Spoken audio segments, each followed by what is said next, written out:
मला असं वाटतं बरं का पाटील, हा चौरंग नावाचा कायदा आहे ना, आज नरेंद्र मोदी साहेबांनी आज आणायला पाहिजे.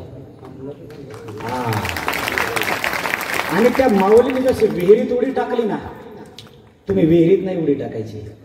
राजाने त्याचा चौरंग केला ना, ही तक्रार राजापर्यंत गेलीच नाही पाहिजे. तुम्हीच जागेवर चौरंग करायचा. त्याच्यामुळे नुसते व्हॉट्सअप फेसबुकचे क्लास लावू नका, कराटेचे क्लास लावा. कराटेचे क्लास लावा. तरुण मुलींनो, माझ्या बहिणींनो, प्रेम नक्की करा, पण वासनेच्या पोटी आई बापाचं काळं तोंड करू नका. आणि नुसतं काळं तोंड करायचा विषय सोडा, नुसतं प्रेम आणि पळून जायचा विषय सोडून दे माझ्या बहिणींनो. प्रेम आमच्या कृष्ण कन्हैयाने केलं, आमच्या रामप्रभूने केलं रे. त्या प्रेमालाही कुठली तरी किंमत असावी. पण ज्याच्या बरोबर प्रेम करताना तो निदान आमच्या देवाच्या पाया पाडणारा तरी असावा.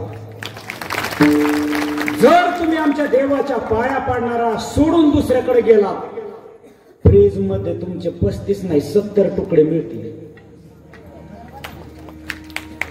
कळतंय ना? आता या विषयावर लय बोलण्यासारखं आहे.